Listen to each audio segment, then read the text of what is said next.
historia del judaísmo en general, que es paralelo a la Biblia, y dentro de la Biblia también está la historia del judaísmo, pero también paralelo a la Biblia hay una historia judaica de miles de años. En cuanto a la literatura bíblica y extrabíblica, y también a la historia, digamos, del judaísmo y también la historia bíblica. A veces conocemos ciertas cosas de la Biblia, todos nos pasa que no podemos saber todo, ni retener todo cuando leemos. Pero por ejemplo, en la parasha de hoy, después voy a decir exactamente el pasaje, ¿no? Del 26 en adelante hasta el 29, pero en el capítulo 29 dice así, en Devarim, ¿no? Estas son las palabras del pacto que Adonai mandó a Moisés para que celebrase con los hijos de Israel en la tierra de Moab, además del pacto que concertó con ellos en el monte Horeb. Moisés pues llamó a todo Israel y les dijo: vosotros habéis visto todo lo que Adonai ha hecho delante de vuestros ojos en la tierra de Egipto a Faraón y a todos sus siervos y a toda su tierra. Las grandes pruebas que vieron vuestros ojos, las señales y las grandes maravillas. Pero hasta hoy Adonai no os ha dado corazón para entender, ni ojos para ver, ni oídos para oír. Y yo os he traído 40 años en el desierto. Vuestros vestidos no se han envejecido sobre vosotros, ni vuestro calzado se ha envejecido sobre vuestro pie. No habéis comido pan, ni bebiste vino, ni sidra, para que supieras que yo soy Adonai vuestro Dios. Y llegaste a este lugar, y salieron Sehón, rey de Hesbón, y Og, rey de Basán, delante de nosotros para pelear, y los derrotamos. Y tomamos su tierra y dimos por heredad a Rubén y Gad, y a la media tribu de Manasés. Guardaréis pues las palabras de este pacto y las pondréis por obra, para que prosperéis en todo lo que hicieres. Justamente hasta aquí es donde termina la parashá de hoy. Pero lo que yo quiero hacer hincapié, que después vamos a hablar de la historia un poco de Israel, ¿no? Es en este pasaje que dice verso 9, verso 3, perdón, las grandes pruebas que vieron vuestros ojos, las señales y las grandes maravillas. Pero hasta hoy Adonai no os ha dado corazón para entender, ni ojos para ver, ni oídos para oír. Bien, y os ha traído 40 años y ahí cuentan las maravillas. Entonces, cualquier persona rápidamente se da cuenta, ¿no es cierto?, de que está hablando de que vieron las cosas, pero una cosa es ver, ¿no es cierto?, ciertas cosas, o todo, y no entender, no captar. Entonces usted dice: ah, no, yo eso lo entiendo perfectamente. Le puedo asegurar que usted no lo entiende por más conocimiento que pueda tener. Así, ¿por qué? Porque si usted se diera cuenta de esto, entonces nosotros no tendríamos los grandes problemas que tenemos hoy en nuestra vida como creyentes. Claro, esa es la realidad, ¿no? A veces uno da por entendido, porque esta gente, ustedes, si yo era mucho mejor, esta gente de aquí no era imbécil, no era tonta, no era sonsa, ¿sí? Veía las grandes maravillas, claro que veía, ¿no es cierto? Si en 40 años o 38 años en el desierto se pasaron comiendo maná, se pasaron comiendo maná, vieron que no comieron nada más que maná, ¿de acuerdo? El maná que venía del cielo, no comieron otras cosas. Las codornices también, pero esas se les atragantó entre los dientes y se murieron muchos, ¿de acuerdo? Porque eso Dios no quería que pasara, ¿de acuerdo? Entonces, si vieron grandes maravillas, ¿cómo puede ser, ¿no es cierto?, que el pueblo de Israel se hubiera revelado tanto? Entonces, por ejemplo, a veces no tenemos la luz ni la sabiduría. Por ejemplo, dice: lámpara es a mis pies tu palabra y lumbrera a mi camino, por ejemplo. Bueno, pero si lámpara es a mis pies tu palabra y lumbrera a mi camino, entonces, ¿por qué David no se dio cuenta? Por ejemplo, ¿por qué Jacob no se dio cuenta? ¿Por qué no se daban cuenta? Porque hay cosas que las vemos con nuestros ojos, pero no llegamos a comprenderlas, a entenderlas, a internarlas en nuestra vida. Porque si Jacob se hubiera dado cuenta, creo que está en el capítulo, estoy haciendo memoria, creo que anda por el capítulo 35 de Génesis, dice que Jacob amaba más a José que a sus otros hijos, y como consecuencia de que lo amaba a José más que a sus otros hijos, los hermanos lo aborrecían. Pero si lámparas a mis pies tu palabra y lumbrera mi camino, ¿cómo Jacob no se dio cuenta de eso? ¿De acuerdo? ¿Por qué David, con toda la sabiduría que tenía, y el corazón conforme, y su corazón conforme al corazón de Dios, porque no se dio cuenta de que cuando viene de una batalla, en vez de estar con sus hombres, está mirando por el terrado, luego ve a Betsabé y maquina después el mal y la muerte de su mejor amigo, o de uno de sus mejores amigos, que Uría, del grupo de la élite, del cuerpo, de la guardia, tendría que ser guardia real de David. ¿Por qué no llega a darse cuenta? ¿De acuerdo? Porque a veces decimos, esto lo entiende cuando lo lee, a lo mejor intelectualmente, históricamente, dice, sí, ¿cómo no se dieron cuenta? No, es que no se dan cuenta. Si todos se hubieran dado cuenta, no hubiera pasado todo lo que pasó en la historia de Israel. Y así yo traje varios ejemplos de esto, ¿no? Entonces algunos dicen, no, yo me doy cuenta de todo, y les puedo asegurar que no. Hay que conocer mucho el meollo de la cuestión bíblica para entender varias cosas.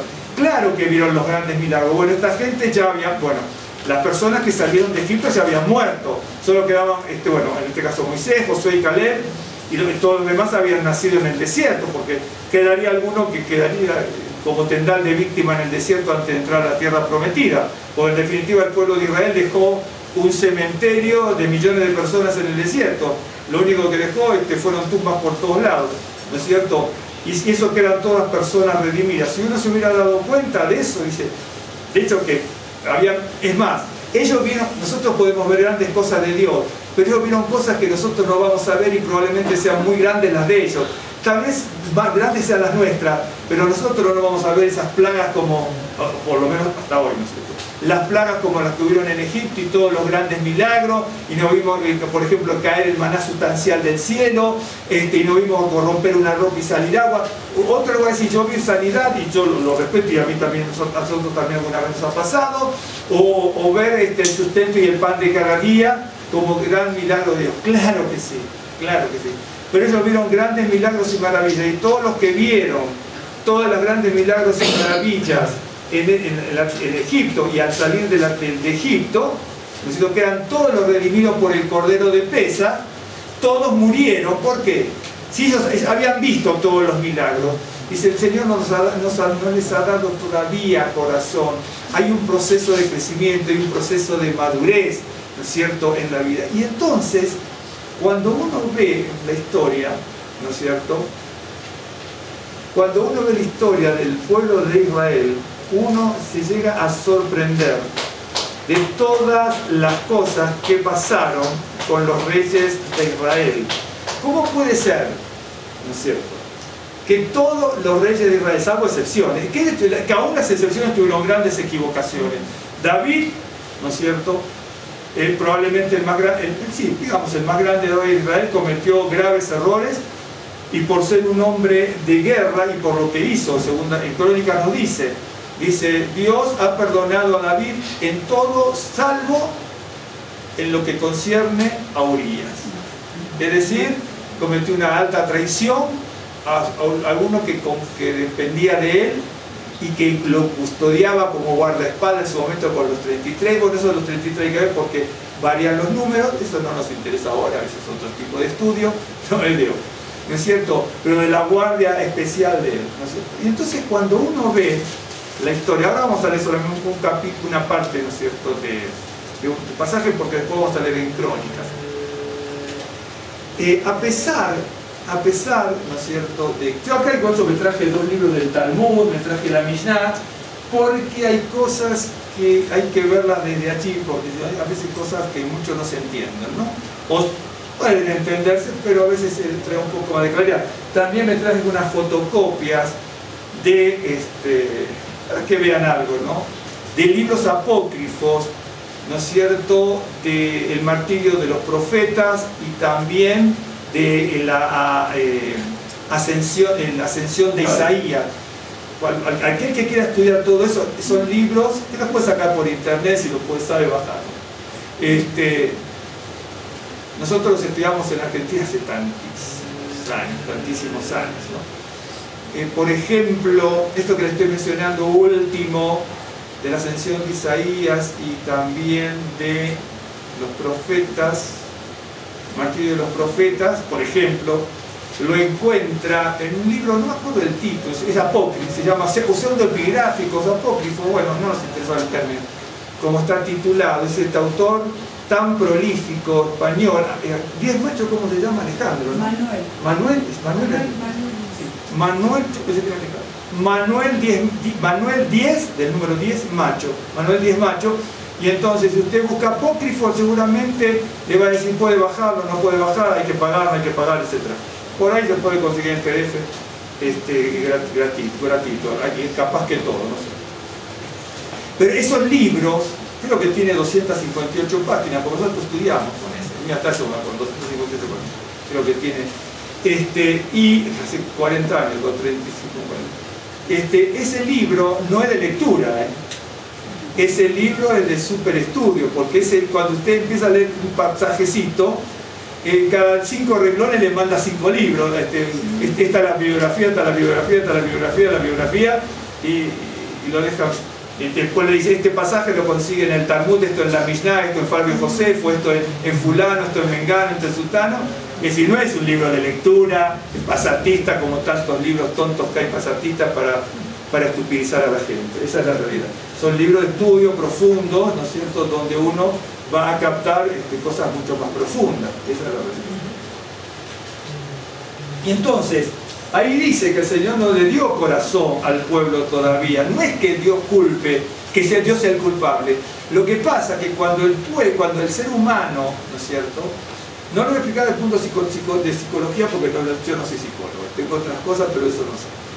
Pero cuando el ser humano se endurece, y uno lo ve en la Biblia, ¿no es cierto?, entonces el Señor lo deja a su libre albedrío para que esa persona siga endureciéndose. No es porque Dios sea inmisericordia, Dios no es inmisericordia, Dios es misericordioso. Pues si uno persiste en lo malo, en la maldad, en la rebeldía, en la desobediencia, fíjese una cosa, acá estaba diciendo, no le di corazón para entender, por ejemplo, todavía, ¿no es cierto? Ni oídos para ver, ni oídos para oír, ni ojos para ver. Eso aparece también en otros pasajes, ¿no es cierto? De una u otra manera aparece.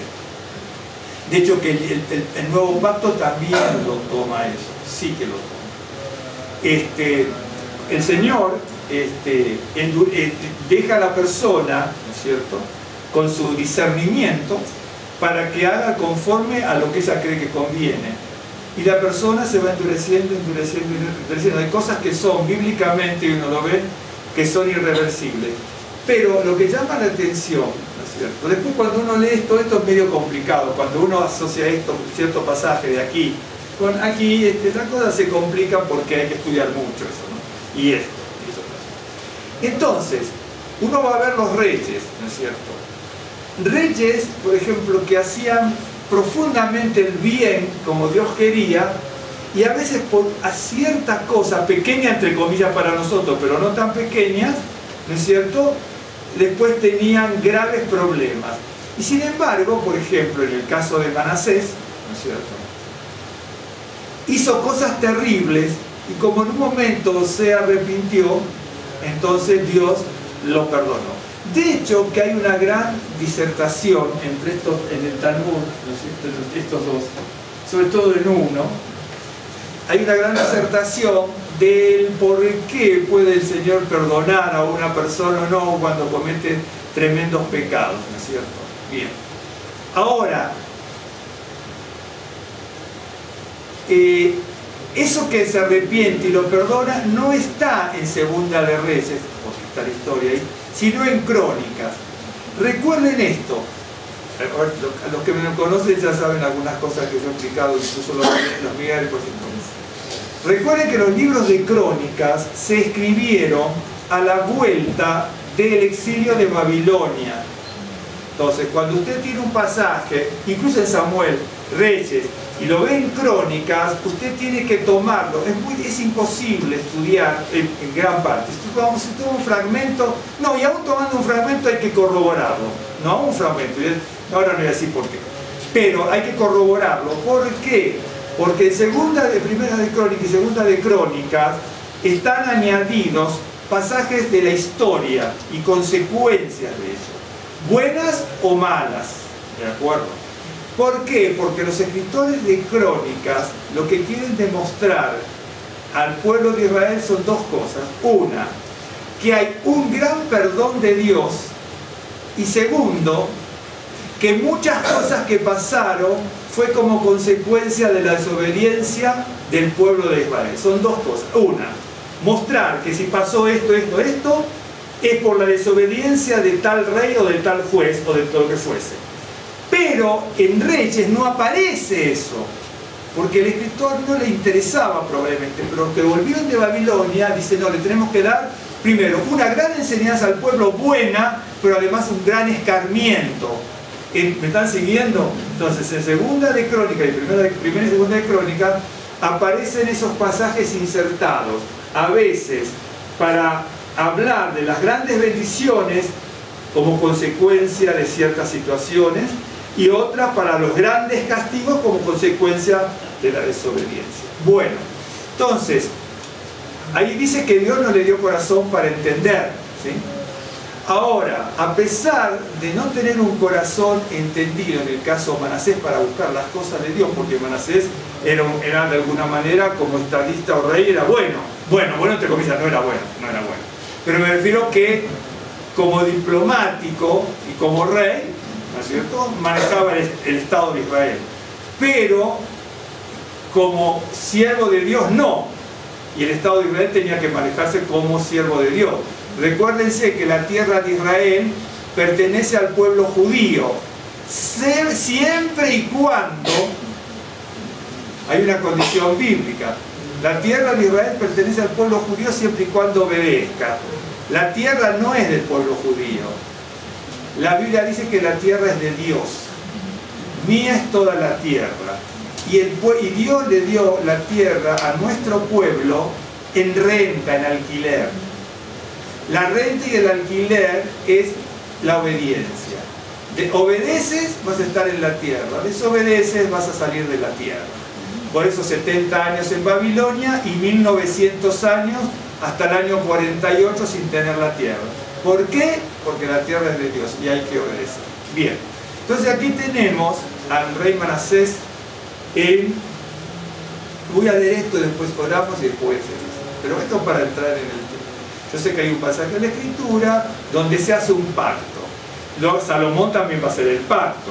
Y en el pacto que le hace a Salomón, le dice, si todos obedecen, es decir, para obedecer hay que tener el corazón conforme a Dios, y para obedecer hay que tener un corazón entendido. Si no se tiene un corazón entendido no se puede obedecer. Y a Salomón se lo dice a Dios, sí, siempre ustedes van a estar aquí siempre y cuando obedezcan. Pero si no obedecen, después se lo voy a leer, si no obedecen, se van de la tierra. Se van a ir de la tierra y van a pasar calamidades. Eso es en el pacto que hace con el rey Salomón. De acuerdo, bien. Entonces dice así en el capítulo 21. Bueno, pero a ver, ustedes que estudian mucho la Biblia. Manasés, el papá de Manasés, ¿quién fue? Ezequías. Y el papá de Ezequías fue Ahaz, ¿de acuerdo? ¿No? Y después Jotam, ¿de acuerdo?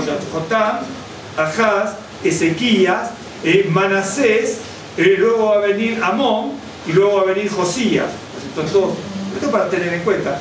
Aquí es increíble, ¿no? Porque Ahaz, que era el abuelo de Manasés, era sanguinario y terrible.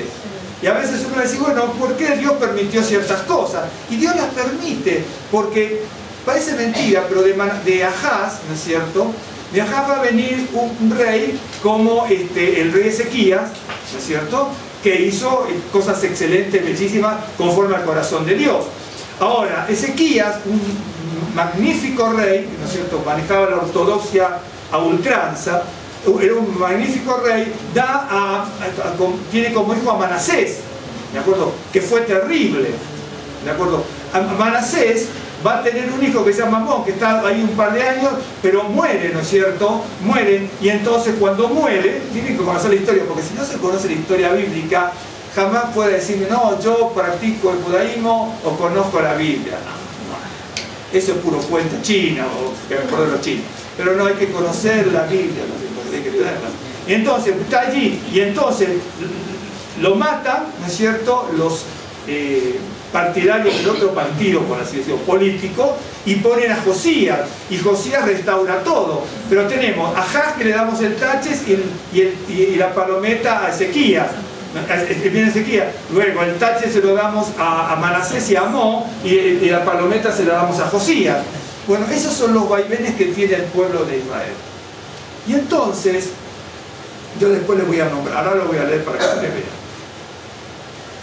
De 12 años era Manasés, ¿sí?, cuando comenzó a reinar. Bien. De 12 años, porque al pasaje anterior dice, murió Ezequías, ¿sí? Ahora, esto como para datos, para que vean cómo se puede estudiar la Biblia, cómo se puede estudiar. No, estoy diciendo Segunda de Reyes, Segunda de Reyes 21. Crónica lo leo después, pero les comento esto rápido. Dice que murió Ezequías, y de 12 años era Manasés cuando comenzó a reinar. Ok. Quiere decir, ahora no voy a hablar de los números son importantes. Si Manasés, que era el hijo, tenía 12 años cuando comienza a reinar, ¿sí?, acuérdense, lo voy a traducirlo así. Ezequías iba a morir y Dios le prolongó 15 años la vida. Quiere decir que si Dios le prolongó 15 años la vida, ¿sí?, y murió Ezequías después de 15 años, y Ezequías y Manasés tenía 12 años cuando comienza a reinar, quiere decir que Manasés nació cuando recién habían pasado 3 años del milagro. ¿Me siguieron? 12 más 3, 15. Entonces, todo ese tipo de cosas son datos importantísimos cuando uno estudia la Biblia, porque los números son importantes. El número 13 es muy importante, el número 15 ya cuando estudiamos me acuerdo de los números, yo les expliqué muchísimos casos de números 15 en la Biblia. Entonces, se da cuenta cuando uno lee, pero a veces no llega a pensar tanto. Y es bueno pensar, es bueno empezar a pensar. Entonces, imagínense, Ezequías era un rey magnífico, cometió graves errores porque le abrió los tesoros del rey, los tesoros de Adonai, a los paganos. Isaías le dice, ¿qué hiciste, Ezequías? Los tesoros de Adonai no son para mostrarse a la gente, hacia los paganos. Dice, por lo tanto, por esa razón te va a pasar esto, esto y esto. Y eso que era magnífico, Ezequiel. ¿Me están siguiendo? ¿Sí? Y entonces, Ezequiel tenía 3 años del milagro de Dios. ¿Me están siguiendo todos, sí o sí? Ezequiel tenía 3 años del milagro de Dios cuando le nace Manasés. Y el número 13 es muy importante. Entonces habrá dicho, bueno, seguro que este va a ser el hijo de la heredad maravillosa. Y sin embargo, no lo fue así. Porque el número 13 es importante. Nació justo en el 3er año del milagro. Y el número 3 tiene, todos los números tienen lados buenos y lados malos, y la escritura está descrita de esa manera. Ya lo hemos hablado varias veces, he dado, no sé si cientos de ejemplos, pero creo que he dado cientos de ejemplos a lo largo de estos años. Y entonces, ya sabemos que nació, y bueno, alguna vez hay que nacer, nació, tenía al 3er año del milagro, y tiene 12 años, dice. Comenzó a reinar y reinó en Jerusalén 55 años. Es increíble, ¿no? Porque es el rey que más reina en Israel. Ninguno reinó, porque Saúl y David Salomón cuando reinaron 40 años, por ejemplo, por así decirlo, y otros muchísimo menos. Pero este hombre reinó 55 años. 55 años. Hay un pasaje en el Talmud, que no sé por qué razón, porque esas son cosas muy complejas. Hay un pasaje, solamente uno, los otros no. Hay un pasaje en el Talmud que nombra 44 años. Pero eso lo desconozco, pero se lo digo para que vean cómo es cuando uno lee muchas cosas, uno tiene que aprender muchas cosas, pero obviamente son 55 años, porque acá lo dice, y el Talmud también lo dice en otros pasajes, 55 años. El nombre de su madre fue Siba, e hizo lo malo ante los ojos de Adonai, según las abominaciones de las naciones que Adonai había echado delante de los hijos de Israel. Porque volvió a edificar los lugares altos que Ezequías su padre había derribado, y levantó altares a Baal, e hizo una imagen de acera, como había hecho Acab, rey de Israel, y adoró a todo el ejército de los cielos, y rindió culto a aquellas cosas. Asimismo edificó altares en la casa de Adonai, de la cual Adonai había dicho, yo pondré mi nombre en Jerusalén. Y edificó altares para todo el ejército de los cielos en los dos atrios de la casa de Adonai, y pasó a su hijo por fuego, y se dio a observar los tiempos, y fue agorero. Y es increíble, ahora no lo vamos a buscar, lo vamos a buscar luego, después, porque él estaba imitando, en este caso, lo mismo que hacía su abuelo Ahaz. Porque Ahaz, si usted lo lee, en los pasajes que corresponden, también había pasado a sus hijos por fuego. ¿De acuerdo? Se dio a observar los tiempos y fue agorero e instituyó encantadores y adivinos, multiplicando así el hacer lo malo ante los ojos de Adonai para provocarlo a ira. Y puso una imagen de acera que él había hecho en la casa de la cual Adonai había dicho a David y a Salomón su hijo: yo pondré mi nombre para siempre en esta casa y en Jerusalén, la cual escogí de todas las tribus de Israel. Déjenme buscar una cosa.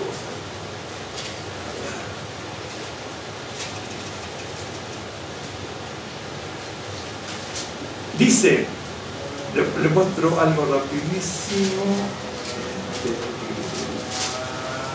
Bueno, después lo leo de acá rapidísimo, después se lo muestro en Crónicas. En Primera de Reyes, capítulo 8, no lo voy a leer ahora, te tiene que leer desde el 12 hasta el 54. Bien, desde el 12 al 54. Y dice así rápidamente, leer una parte. En el capítulo 8, del 2 al 54, tiene que leerlo en esa dedicación. Dice: entonces dijo Salomón, Adonai ha dicho que él habitaría en la oscuridad. Yo he edificado casa por morada para ti, sitio en que tú habites para siempre. Y volviendo el rey su rostro, bendijo a toda la congregación de Israel, y toda la congregación de Israel estaba de pie. ¿No es cierto? Bien. Y dijo: bendito sea Adonai, Dios de Israel, que habló a David mi padre lo que con su mano ha cumplido diciendo. Bien, y acá comienza, ¿no es cierto?, lo que es la oración de la dedicación del templo en definitiva, ¿no es cierto? Porque dice: bendito sea Adonai, Dios de Israel, que habló a David mi padre lo que con su mano ha cumplido diciendo, es decir, con la mano del Señor. Bien. Desde el día que saqué de Egipto a mi pueblo Israel, no he escogido ciudad de todas las tribus de Israel para edificar casa en la cual estuviese mi nombre. Estoy recordándolo, pero déjenmelo buscar rapidísimo.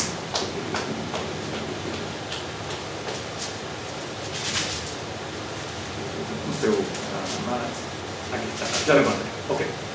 Ok, dice mi nombre. Si usted lee la oración, por supuesto aparece muchas veces la palabra, pero la oración de Salomón, ¿no es cierto?, pueden leer del 2 al 54. Bien. Dice: en la cual estuviese mi nombre, aunque escogí a David para que presidiese en mi pueblo Israel. Dice que el Señor se iba a edificar casa para que estuviese el nombre del Señor. En esta oración de David, no le voy a decir los versos, les puedo decir los versos, pero no tiene mucho sentido. Aparece 14 veces la palabra Shem, que es nombre, 14 veces. Acuérdese lo que significa el número 14, ¿no es cierto? Bien.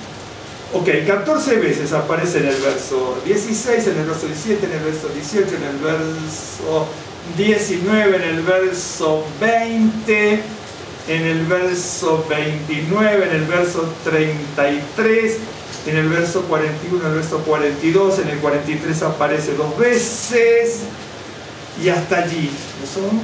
En el 44 como último. Son las 14 veces que aparece la palabra nombre. Es bien interesante, en el capítulo de Segunda de Reyes 21, si prestó atención, en el capítulo 21, se está hablando, ¿no es cierto? Se está hablando de que dice, verso 7, capítulo 21 de Reyes, no lo busque usted, dice: yo pondré mi nombre para siempre en esta casa y en Jerusalén, a la cual escogí de todas las tribus de Israel. Dice que el Señor iba a poner el nombre.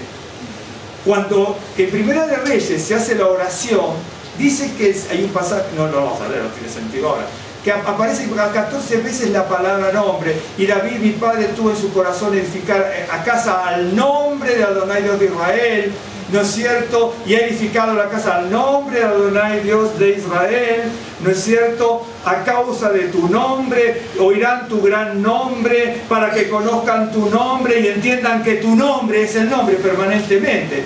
Si usted lee, tiene que leer todo el capítulo y marcarlo, marcarlo y marcarlo, para que se quede grabado. Ok, ¿por qué? Porque hay una mala comprensión de esto. ¿Se acuerdan cuando hay otro pasaje que dice Dios habitará en casa? ¿No es cierto? En Primera de Reyes 8, verso 27, nos alerta. Mire lo que dice aquí. Pero es verdad que Dios morará sobre la tierra. Vio que está hablando, todo habla del nombre, y el nombre aparece después del verso 27 también. Pero en el verso 27, que es la mitad del verso 54 que estoy hablando, ¿no es cierto? 27 más 27 son 54, ¿ok? Dice, pero es verdad que Dios morará sobre la tierra. He aquí que los cielos de los cielos no te pueden contener. ¿Cuánto más esta casa que yo he edificado? Porque el templo del Señor no es un contenedor, ¿no es cierto?, para meter al Señor adentro. ¿Me está siguiendo? Justo está en el verso 27, que la mitad del 1 al 54, ¿no es cierto?, cuando está todo esto. Ok, nosotros leímos desde el 12, ok, pero está en el verso 27.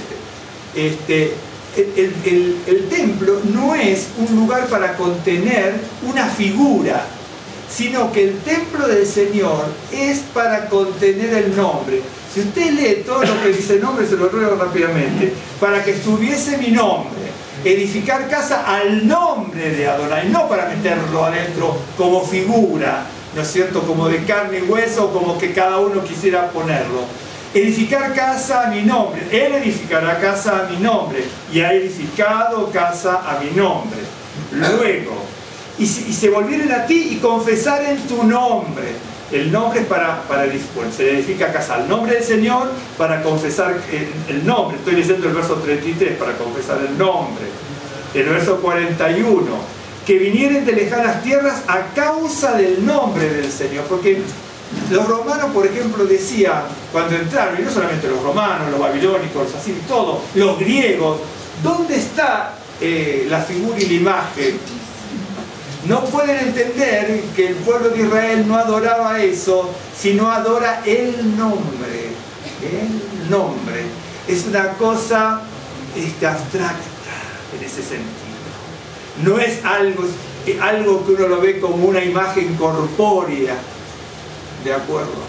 Es el nombre. Por eso entender el judaísmo, estudiar el judaísmo y estudiar la Biblia es un poco más distinto, es distinto a lo que a veces habitualmente creemos que es. Entonces, en el pasaje que yo les dije, Dios no les había dado corazón para entender, ¿no es cierto? Por eso habían delinquido tanto, ¿no es cierto? Siempre quejándose, querían matar a los líderes en el desierto, querían matar a Moisés, querían matar a Aarón, a Josué, a Caleb, los querían matar, querían volver a Egipto. Y aparte, fíjense qué interesante, recuerden ustedes, ¿vieron? ¿Se acuerdan lo que les dice? ¿Cómo extrañamos la comida de Egipto que comíamos de balde? ¿Usted no entiende eso? Yo la agarro para que vea. Están en el desierto. Se está dando la comida y sustentándolo. Lo sacó de la esclavitud. Le dicen, ahora cuando entres a la tierra prometida, vas a trabajar con tus manos. No, nosotros queremos la comida de balde. ¿Lo entendió o no lo entendió la historia de Israel? Se estaba mostrando como un cuerpo de vagos. Acá ya comemos de balde, que no estamos de balde porque nos tienen como esclavos. No, pero si la tierra donde entramos tenemos que empezar a trabajar. ¿Sabes que la Biblia, en serio, hermano, cuando uno se dice que es conocedor de la Biblia, y piénselo, yo no soy conocedor de la Biblia, yo soy un modesto estudiante de la Escritura. Es la realidad, porque estudiar la Biblia es un monumento de conocimiento. Llega uno a decir, yo he conocido gente, incluso ya tenemos 19 años con mi esposa aquí, gracias a Dios, en México, y he conocido tantísima gente aquí en México, no, que venía con unas ínfulas, no, no, usted no conoce nada, vamos a diga tontería.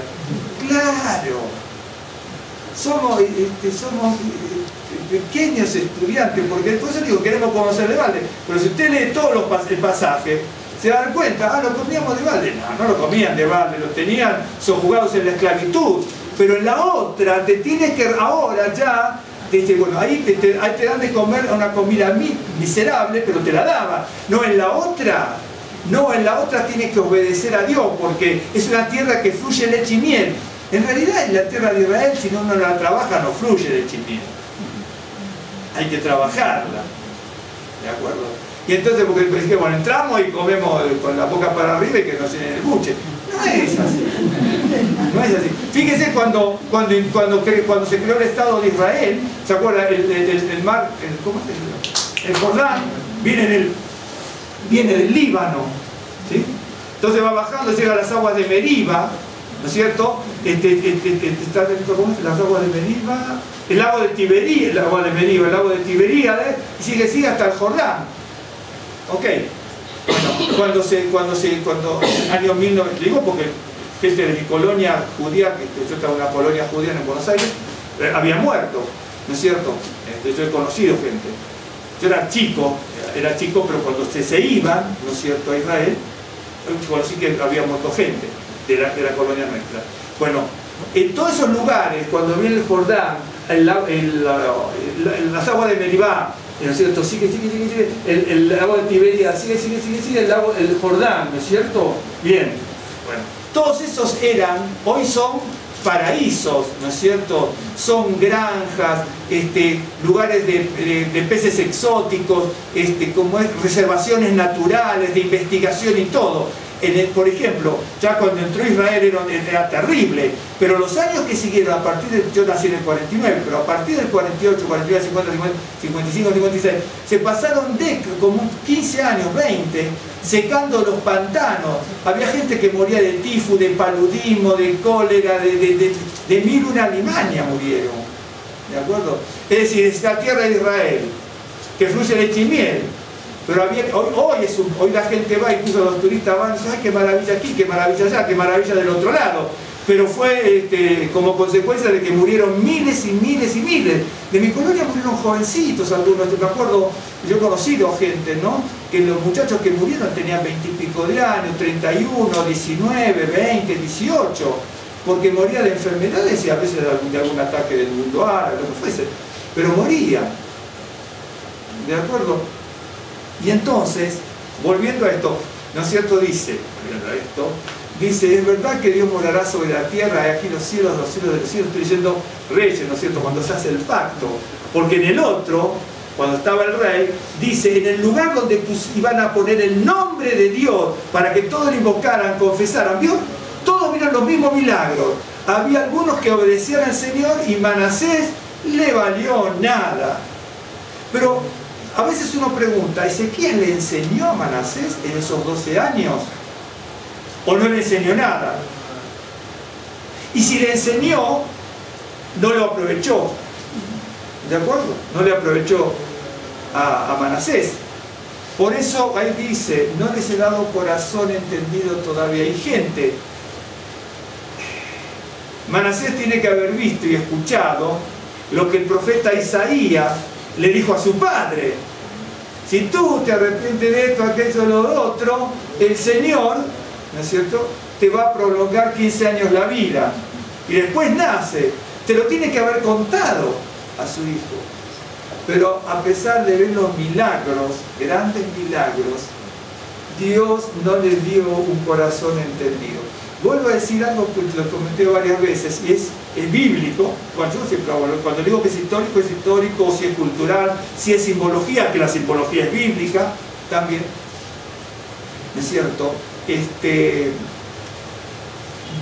Tanto el Tanaj como el Brit Hadashah, los milagros, ¿no es cierto?, no convencen, no son para que la gente para traer fe a la gente. Cuando Yeshua estaba con los 4.000 y 5.000, ahí que alimentó, ¿no es cierto?, hubo grandes milagros. Los discípulos aún se comieron la finta y creyeron que era el momento de levantar a Yeshua como el Mesías y llevarlo a Jerusalén como el Mesías. Y Yeshua, que les dice, ahí también, algo parecido, ¿no? Entonces, eso lo voy a decir con mis palabras. ¿Se acuerdan cuando les dice, ustedes no han entendido lo que pasó cuando se alimentaron los 4.000 y los 5.000? Es decir, dicho en otras palabras, Dios no les dio corazón entendido para qué. Por ejemplo, si yo les preguntara a ustedes, ya bueno, los que vienen conmigo ya saben, pero le preguntara, ¿usted entendió lo de los 4.000 y 5.000? Y le decir que no, básicamente. ¿Por qué? Porque Yeshua jamás lo explicó. Los discípulos no lo entendieron. Y cuando los discípulos le preguntan, dice, ustedes no entendieron lo que pasó cuando se alimentaron los 4.000 y los 5.000. Dice, ¿se acuerdan que discutieron por el pan? Y dice, ustedes no entendieron. Entonces se encuentra discutiendo y dice, ustedes no entendieron lo que hice yo con la multiplicación. Y se va. Y en la Biblia jamás está explicado. No está explicado. Uno lo tiene que analizar para entender qué pasó con los 4.000 y los 5.000. De hecho, que los 4.000 están representando a los gentiles y los 5.000 a los judíos. Porque el número 4 siempre está representando, el 4, el 40, el 400, está representando algo terrenal, y el 5, 50, 500, 5.000 está en la numerología hebrea, está representando lo de los celestiales. ¿De acuerdo? O en este caso al pueblo judío. Entonces está representando eso. Y entonces cuando aparecen allí, le dicen, miren, ustedes tampoco tienen corazón para entender. Se lo dice de otras palabras, es lo que acabamos de ver. Le dice, ¿saben por qué? ¿Por qué ellos vienen por los panes y por los peces? ¿Pero cómo? Si vieron los grandes milagros, porque el milagro no transforma las vidas. Lo que transforma la vida es el nombre del Señor. Eso es lo que transforma la vida. Es cierto, hay otro pasaje que dice, la Torah es perfecta que convierte el alma. Shuv, vuelve, que transforma el alma. Pero porque está el nombre del Señor allí en la Torah. ¿De acuerdo? ¿Se acuerda el Salmo? Bueno, eso está, se me fue. La Torah es perfecta, Salmo 19. ¿No? Sí. La Torah es perfecta que convierte el alma. Y todos los que comieron, ahí ninguno se convirtió. ¿Por qué? Porque no tenían corazón entendido, estaban en las cosas terrenales y mundanas. Es lo mismo que el pueblo de Israel en el desierto. Volvamos a Egipto para comer las cebollas, los porros y los ajos de balde que comíamos allí. Porque si seguimos en el desierto, cuando entremos a la tierra prometida, tenemos que elaborar la tierra. No queremos elaborar la tierra. Por eso hay que conocer mucho bien la historia bíblica y la historia de Israel para sacar enseñanzas para nosotros.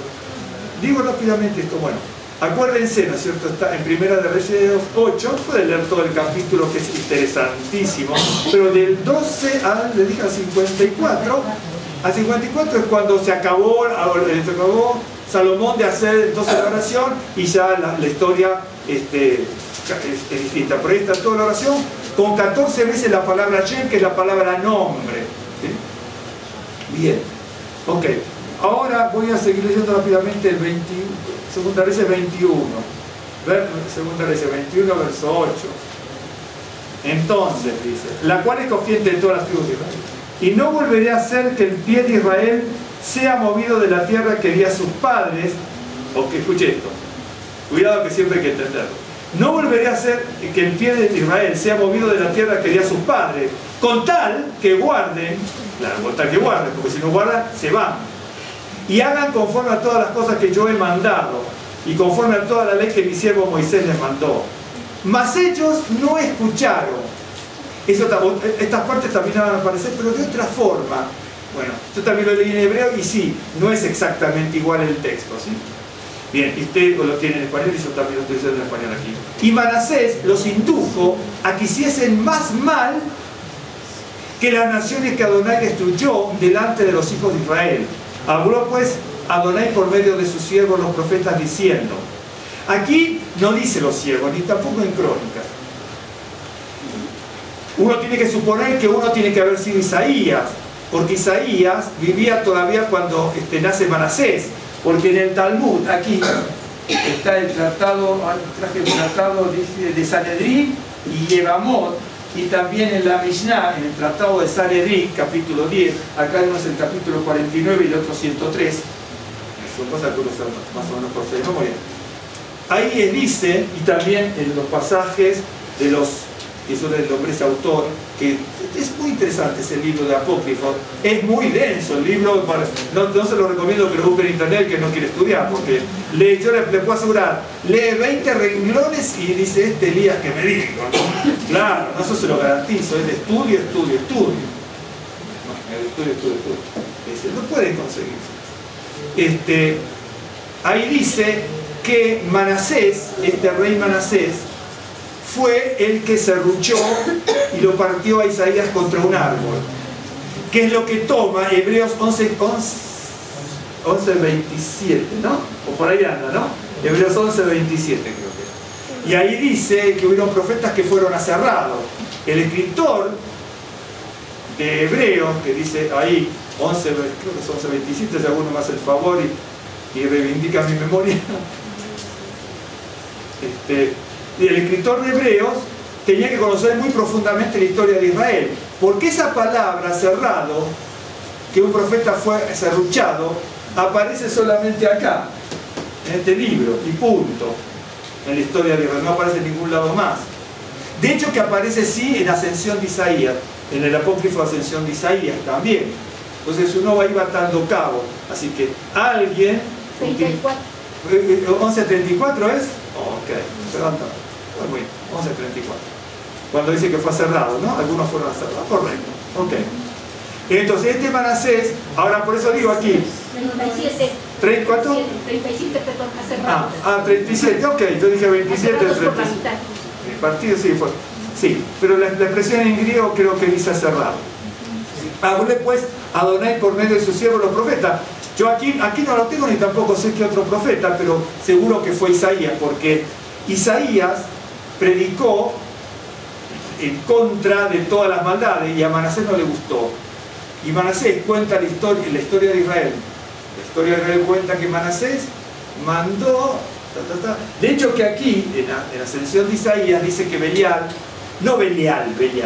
en Ascensión se usa otro nombre, el que conocemos como Belial de la Escritura, significa, ¿se acuerdan Belial que yo ya lo expliqué lo que es Belial? Que después pasa a ser prototipo de Satanás en definitiva. Belial, en Ascensión de Isaías se toma otra expresión, que es porque Belial, cuando uno estudia lo que yo le dije de los libros esos, va a recorrer la historia, ¿no es cierto? No la Biblia, sino también la historia, y le va diciendo los distintos nombres que tenía Belial, por ejemplo.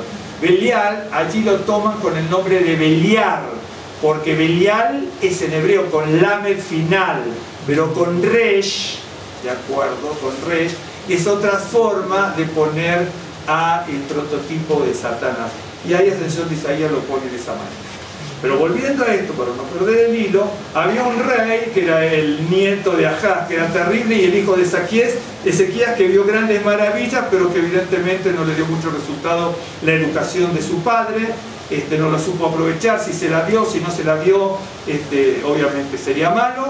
Y la otra, que tenía un corazón perverso a pesar de haber recibido esa enseñanza.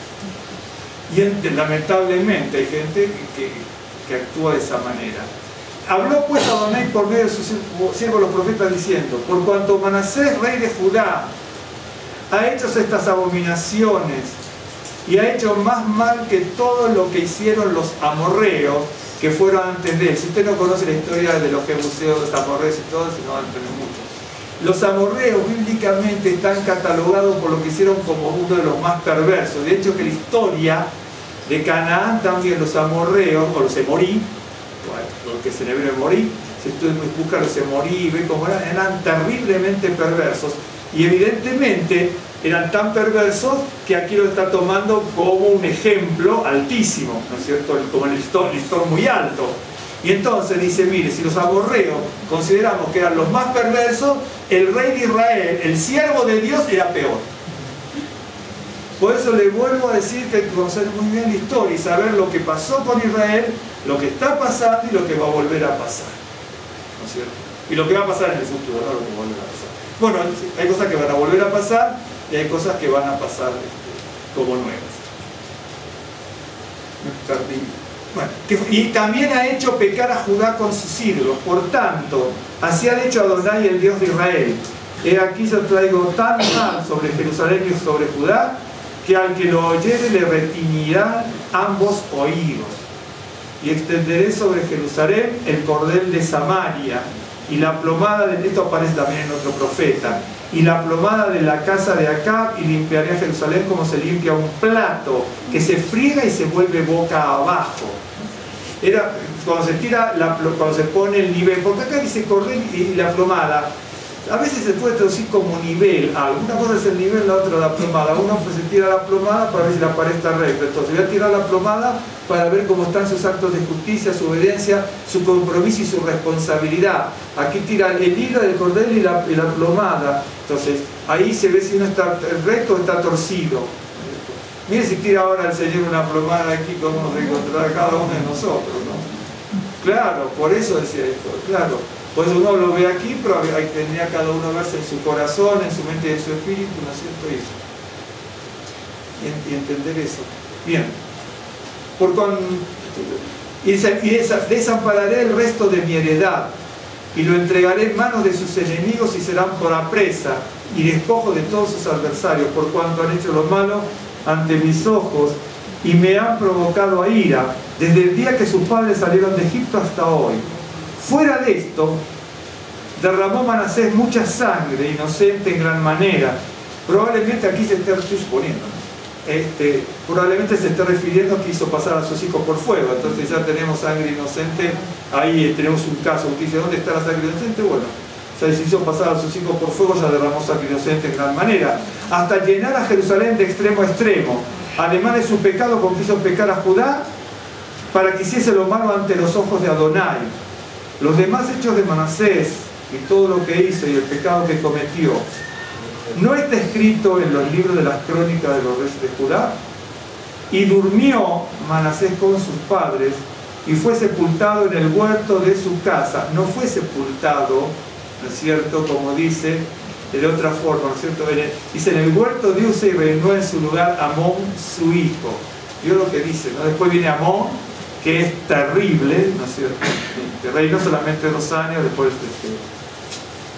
y después reinó Josías. Pero va entendiendo esto, ¿no? Después yo le daré segunda de Crónicas y le voy a mostrar algo más. El pasaje de la para allá nos dice que el pueblo de Israel llegó a un estado del tiempo transcurrido en las manos del Señor, viendo grandes prodigios, señales y milagros y la mano poderosa.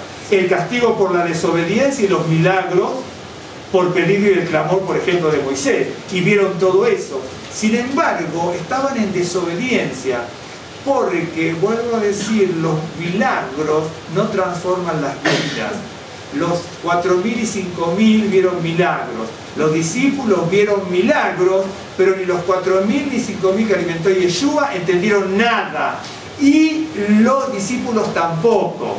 ¿Se acuerdan ustedes? Cuando terminan las 2 alimentaciones, se van y pelean en un barco, ¿no es cierto? Porque, ¿no es cierto?, se habían discutido de quién nos trajo el pan, etcétera, etcétera. Y entonces ellos dicen, ¿por qué están discutiendo? Entonces, él les dice, ustedes están en una discusión porque no entienden el poder ni los milagros de Dios. Es decir, se embarcan en situaciones de problemas estériles, sin ningún tipo de nada, ¿cierto? Y sin embargo, eso se debe a que no entendieron los milagros. Quiere decir que los discípulos, acuérdense, los discípulos habían ya salido a predicar en ese momento, ¿de acuerdo? En ese momento que Yeshua está allí, los discípulos habían salido a predicar. Y ya habían expulsado demonios, ¿de acuerdo? Habían impuesto las manos y sanado a las personas, ¿sí? Sin embargo, cuando Yeshua está actuando, no entiende lo que está haciendo. Por eso, cuidado cuando el cliente dice, sí, porque yo tengo el Ruach HaKodesh, yo en la iglesia tengo el Espíritu Santo. Cuidado, no seamos tan soberbios, ni tan arrogantes, ni tan orgullosos, porque al mejor cazador se le escapa la liebre. Al mejor cazador se le escapa la liebre. Pedro, lleno del Ruach HaKodesh, predica y se convierte en 3.000 religiosos judíos. Está en el libro de Hechos, capítulo 2, ¿correcto? Capítulo 2, Sin embargo, lleno del Ruach HaKodesh, predicando con denuedo la palabra del Señor, que salió como un león. Hasta un día anterior estaba escondido, ¿no es cierto?, como una persona tremendamente temerosa. Cuando viene el Ruach sale como un león predicando, ¿de acuerdo? Sin embargo, no iba a los gentiles porque hasta ese momento, a pesar de tener el Ruach HaKodesh, creía que los gentiles eran inmundos delante de él. ¿De acuerdo? Entonces, cuando uno habla, tenga mucho cuidado cuando dice sí, porque el Señor me dijo, el Señor me reveló, el Señor tal cosa, porque yo sé tal cosa, porque tal otra. Bajemos los humos, porque las cosas de Dios son grandiosas y muy elevadas, las cosas del Señor. ¿No es cierto? Y Pedro le dice, Señor, aunque ellos te nieguen, yo no te voy a negar, ¿no es cierto? Dice, daré mi vida por ti. Y entonces, sin embargo, cuando después vio todo el peligro que él mismo corría, maldice el haber conocido a Yeshua. Y ya había estado con el Señor y había salido a predicar y habían puesto las manos y habían sanado, y el Señor veía cómo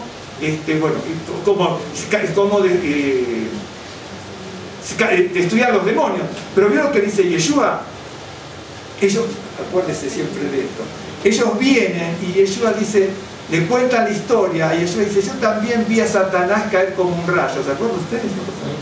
Mucha gente no lo entiende eso, porque la primera interpretación de las personas, y la suya y la mía puede ser así, si yo le preguntara, no sé cuál va a ser su interpretación, claro, pero yo nunca pongo en compromiso a nadie, por eso nunca me gusta que me hagan preguntas difíciles, a mí tampoco, claro, no.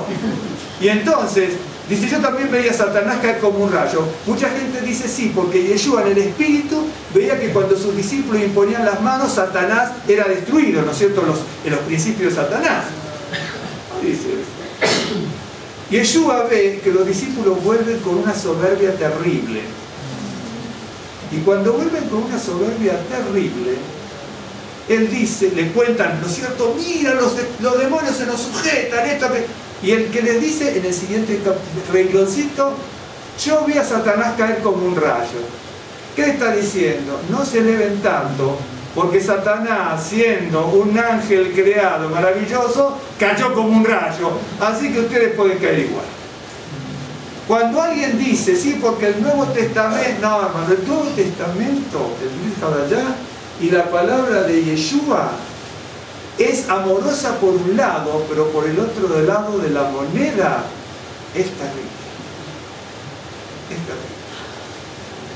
Muchas veces se interpretan mal los pasajes de la Biblia, como cuando yo les conté la historia, ¿no es cierto? Dad al César lo que es del César y a Dios lo que es de Dios. No dice, en todas las congregaciones se refiere a los impuestos, ¿se acuerda usted? Sin embargo, no es de los impuestos. No se refiere a eso. Viene un grupo de personas y otro grupo de personas. Y fíjense que al final ninguna persona, ni los que estaban a favor ni en contra, dicen nada. Pero entonces, ¿qué dijo? Porque si yo digo a favor de uno, me tienen que venir en contra de este. Si lo digo a favor de este, le tienen que venir en contra a los otros. Es que no dijo eso. Le preguntan si había que pagar impuestos al César. César no era el gobierno de Israel. César era un usurpador en Israel. Y además de Roma y de Italia era un usurpador. Porque él destruyó la república para instaurarse como César. Así que en Roma también era ilegal. Y en Italia también era ilegal César. Después la historia sigue con los Césares. Y entonces acá tenemos la moneda de César. Tenemos que pagar esto al César. Y él les dice así. ¿Se acuerdan como yo les dije? Porque es así. Le dice, den al César lo que es del César y a Dios lo que es de Dios. Eso le dice. Cuidado, Dios cuando usted lee tiene que saber entonar. Una cosa es decir, den al César lo que es del César y a Dios lo que es de Dios. Y otra cosa es decir, den al César lo que es del César y a Dios lo que es de Dios. Es decir, ¿sabe lo que está diciendo ahí? ¿Qué le debemos a César? Nada. Por lo tanto, todo es de Dios. Uno lee, cuando usted lee, cuando uno estudia, cuando lee algo, cualquier texto, tiene que saber entonarlo. Tiene que saber entonar cuando hay coma, cuando hay punto y coma, cuando hay punto seguido, punto aparte, dos puntos, cuando hay partículas. No importa la gramática. ¿Me entiende? Porque cuando uno lee la Biblia, tiene que saber dar la entonación, tanto en el hebreo como en el griego. Entonces, una cosa es decir, den al César lo que es del César, y a Dios lo que es de Dios. A César le corresponde 10, a Dios le corresponde 20, acá le den, acá. No dice eso, dice, den al César lo que es del César. Es decir, por ejemplo, si nosotros decimos, vamos en un caso, ¿qué le debo yo a Hitler? Yo a Hitler no le debo nada. Supongamos que ahí viene alguien y me dice, ¿tenemos que pagar impuesto a Hitler? Entonces él va a decir, y Yeshua hubiera dicho, den a Hitler lo que es de Hitler y a Dios lo que es de Dios. ¿A Hitler qué corresponde? Una patada. ¿Correcto? Y a Dios todo. Uno, ¿sabes? Por eso le digo, estudiar la Biblia es un poco más complejo de lo que habitualmente nosotros podemos creer. ¿No es cierto? Es maravilloso. Pero ¿a qué voy? No es que sea complejo, no es difícil, la Biblia es fácil de entender. Pero, ¿sabe para qué le digo esto? Para que, si no sabemos, estudiemos. Si no sabemos, no querramos enseñar a otro. Porque en vez de formarlo, lo vamos a deformar. Esa es la realidad. Esa es la realidad. Y entonces, uno tiene que aprender, ¿no es cierto?, lo que dice la Escritura realmente. Y ahora después le voy a mostrar, vamos a orar, le voy a mostrar en 2 de Crónicas 2 o 3 cosas distintas a este pasaje. Si usted recuerda, después en su casa puede leer el capítulo 21 completo aquí, para ver como leímos aquí. Bueno, está también el reino, y después 2 de Crónicas. Juan José, ¿puedes pasar? Vamos a hablar específicamente por la sanidad. Deuteronomio 26.1 a 29.9. Ahora, si lo leemos en hebreo, hay que ir hasta el 29.8 nada más, porque hay a veces un corrimiento, hay un corrimiento en español por la diferente distribución de los versículos. 26.1 al 29.8, ¿sí? Y bueno, no voy a notar casi nada porque no va a haber tiempo, pero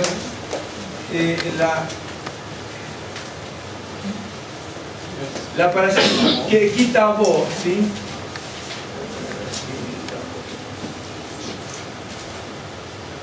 Bueno, acá va separadita, la palabra se salió juntita, pero va separada.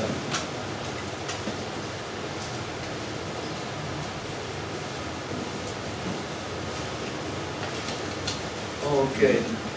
Esto lo puse así para que vean que va separadito, ¿ok? Bien. Con eso te interesa más así. Kitabo significa, no importa este verbo va, que es entrar, salir, venir, etc. Entonces, kitabo, cuando entres, ¿no es cierto? Ki es una conjunción, que si sabes, la he explicado varias veces, ¿no? Una conjunción que tiene un montón de significados. Por eso traducir, por eso 26.1 dice cuando hayas entrado, eso es kitabo, ¿no es cierto? Pues se puede decir cuando hayas entrado, cuando entres, etc. Es lo mismo. La conjunción, ki es una conjunción, ¿sí? Que significa porque, qué, cuando, a causa de, puesto que, sin embargo, pese, sino, sino, pero más, tal cosa, pero más, se utiliza para muchas de esas cosas. Okay. Tiene otro significado, pero no nos interesa a nosotros. Y entonces, 26.1 al 29.9 de aquí estas vidas, y en estas, aquí tenemos hasta el 29.8, un pequeño corrimiento de versículos. Ok. Entonces, aquí en el 29.9 que habíamos leído, ¿no es cierto? Dice, cuando se hace el pacto, dice, hasta hoy el Señor nos ha dado corazón para entender, ni ojos para ver, ni oídos para oír. Y entonces cuando uno ve la historia de Israel, se da cuenta por qué, ¿no es cierto?, por qué le ha pasado lo que le ha pasado a nuestro pueblo, por qué nos pasa a nosotros lo que nos pasa a veces como sociedad humana, ¿no es cierto?, porque cada uno, ¿no es cierto?, va para el rumbo que más quiere y más le conviene. Hoy, por ejemplo, cuando uno ve el mundo, ¿no es cierto?, que estamos habitando, uno tiene que recordar las profecías, por ejemplo, de Daniel, cuando Daniel, de hecho que yo creo eso, ¿no es cierto?, que hoy estamos viviendo en mínimo entre las espinillas y el pie de hierro y barro cocido de la profecía de Daniel, ¿no es cierto? Y todo, no solamente los gobiernos, sino aún dentro de un mismo país y entre las naciones, entre los gobiernos de distintos países, pero aún dentro de un país también pasa lo mismo, que se hacen tratados, ¿no es cierto? Y un montón de cosas. Y entonces vamos a tener, por ejemplo, la ONU, el G2, el G8, el G25, la OTAN, fulano, mengano, sultano, lo del Golfo, lo de África, lo del Oriente y todo. Y el profeta decía, van a hacer alianzas pero nunca se van a unir. Eso se lo teníamos que leer a las naciones, ¿no es cierto? A veces se ora por las naciones y por los gobernantes, pero había que mostrar lo que dice. No hagan tantas alianzas porque son todo bluff. Es como, las alianzas de los países son más o menos como vender humo. Se vende humo más o menos, ¿no es cierto? Acá, por ejemplo, tenemos, en México tenemos la reunión, ¿no es cierto? No, están en Mérida, la de los premios Nobel, ¿no es cierto?, de la paz. Premios Nobel de la paz son todos títulos políticos. En definitiva, si uno ve a quién le dan los premios Nobel, salvo alguno que otro, aunque sea bueno darle a cierta persona los premios Nobel, y yo estaba escuchando lo que decían, ¿no? Y gastan fortunas y fortunas para, ¿no es cierto? A veces ve, por ejemplo, no sé, cierto, no quiero hacer nombres, ¿no? Más porque lo estamos grabando, si no estuviéramos grabando haría los nombres. Pero sí, cuando ve ciertos presidentes o personajes que le dieron el premio Nobel, yo pienso que a lo mejor el Nobel, el ilustre Nobel que se puso el título por él, ¿no es cierto? Si se despierta se muere de nuevo en la tumba, claro, porque es así, realmente es una vergüenza. Pero para mí el premio Nobel de la Paz es una vergüenza. Usted a lo mejor tiene otra opinión, pero el premio Nobel de la Paz es una vergüenza, ¿no? Realmente no tendría que existir el premio de la Paz, porque se lo dan a cada uno que merecería estar en la cárcel, realmente. Pero este es el mundo en el que vivimos. Pero el mundo en el que vivimos es así. Daniel decía, se van a querer asociar y van a hacer pactos, pero nunca se van a unir unos con otros. Van a hacer asociaciones, pero nunca se van a unir unos con otros. Y entonces, volviendo a esto de los profetas, de los reyes, uno aprende mucho cuando estudia concienzudamente, con entendimiento, lo que dice. ¿No es cierto? En el pasaje que vimos anterior hay un segmento donde hablaba de que hay que poner el nombre. Cuando vamos a la oración de Salomón, dice que se va a poner el nombre del Señor por distintos motivos, para que confesaren, para que vieran de dejar las oraciones por el nombre del Señor, etcétera, etcétera, etcétera, ¿no es cierto? Y en el verso 27 me está diciendo que el templo del Señor no es un contenedor para tener una figura, ¿no es cierto? De hecho, que se destruyó el templo y la palabra de Dios sigue corriendo de igual manera. Ahora, en Segunda de Crónicas, capítulo 33, le voy a contar una cosita rápido. Antes me tuve que manejar todo de memoria, ¿sabe por qué? Porque no me habían puesto mi papelito aquí, ahora ya lo tengo delante de mí. Antes me tuve que manejar todo de memoria porque no me pusieron mi papelito. En Segunda de Crónicas 33, bien, voy a leer desde aquí. Es bien interesante, miren, si usted se lee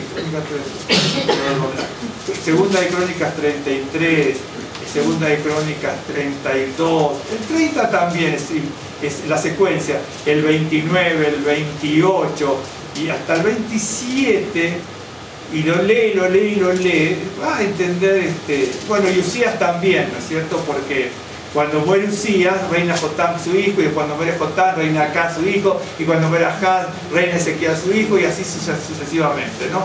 Hay que conocer, porque si no, dice, bueno, Crónicas, Reyes, Samuel, Primera, Segunda, esto, hay que conocer. Bien, voy a leer aquí.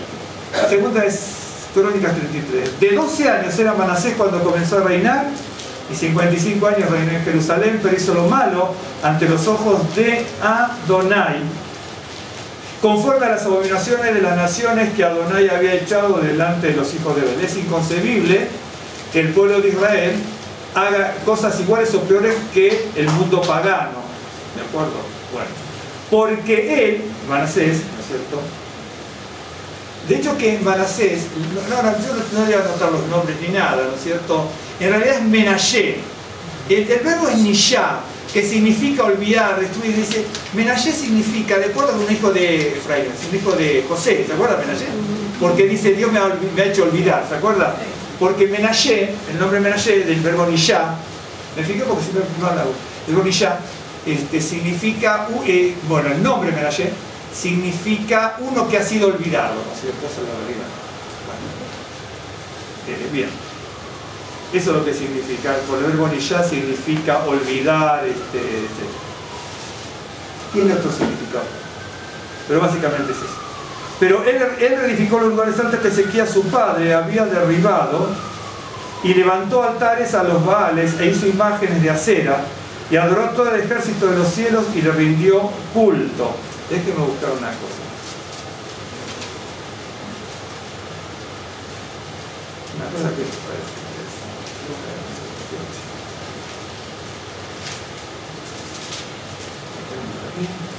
¿Se acuerdan? Aquí estaba, sí. En Segunda de Reyes 18 es cuando Ezequías tuvo que destruir, ¿se acuerda usted? Que lo hablamos con detalle, me acuerdo, con mucho detalle, la serpiente de bronce que había elegido Moisés para que el pueblo de Israel mirando pueda ser sanado, ¿de acuerdo?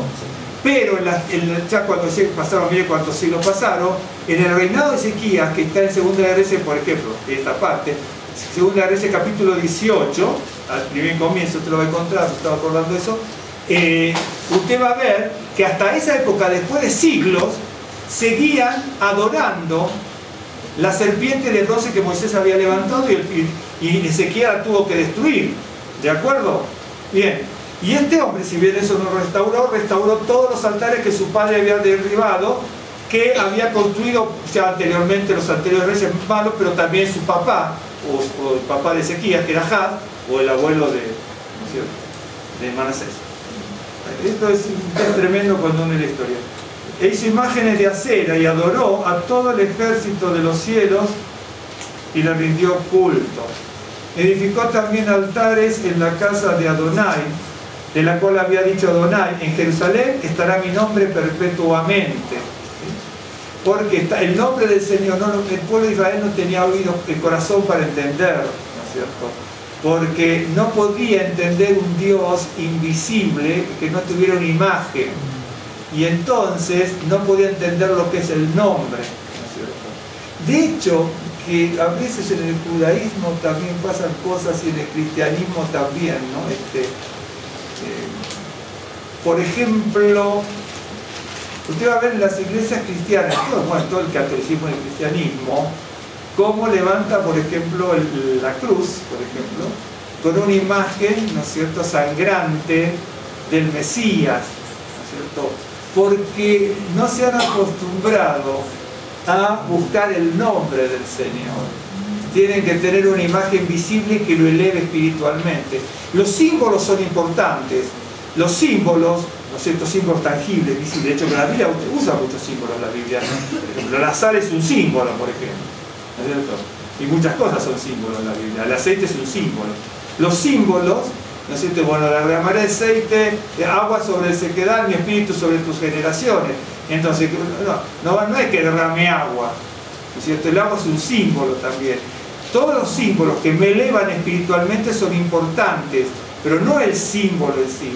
Pero mucha gente no se puede elevar si no tiene algo como un símbolo, por eso la Biblia da muchos símbolos. Por ejemplo, la Biblia permitió este símbolo. Y Yeshua no lo rechaza. Y Yeshua lo que dice, ¿por qué lo hacen tan grande? Por soberbia. O acá, por ejemplo, hay algunos que son chiquitos y hay algunos que son así. Se ensanchan, se ponen una cosa así. Entonces, el símbolo no es malo, porque el símbolo es un elemento tangible, visible, físico que me eleva, o sirve como medio para espiritualizar y elevarme un poco más. Pero si yo dependo del símbolo, la cosa... Y entonces aquí pasa lo mismo.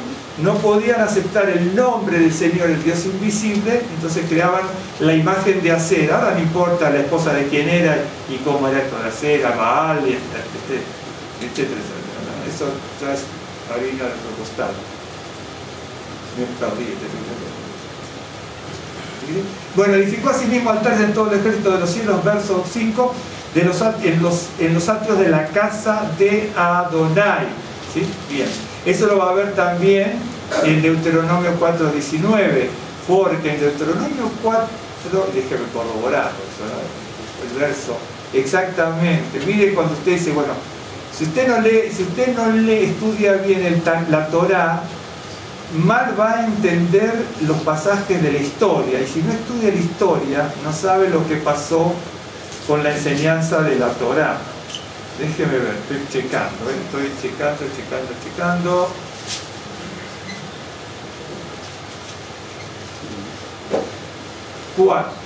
Deuteronomio 4 dice: guardad pues mucho vuestras almas, pues ninguna figura visteis el día que Adonai habló con vosotros en medio del fuego, porque es el nombre. El fuego es un símbolo, es un medio.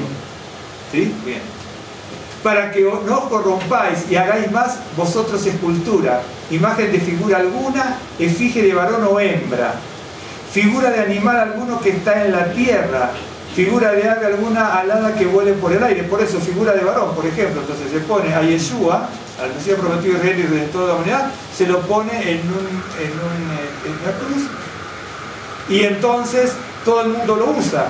Pero la Biblia dice: no hagáis ninguna imagen, figura de animal alguno que está en la tierra, figura de ave alada que vuele por el aire, figura de ningún animal que se arrastre sobre la tierra, figura de pez alguno que haya en el agua debajo de la tierra. No sea que alces tus ojos al cielo, y viendo el sol y la luna y las estrellas y todo el ejército del cielo.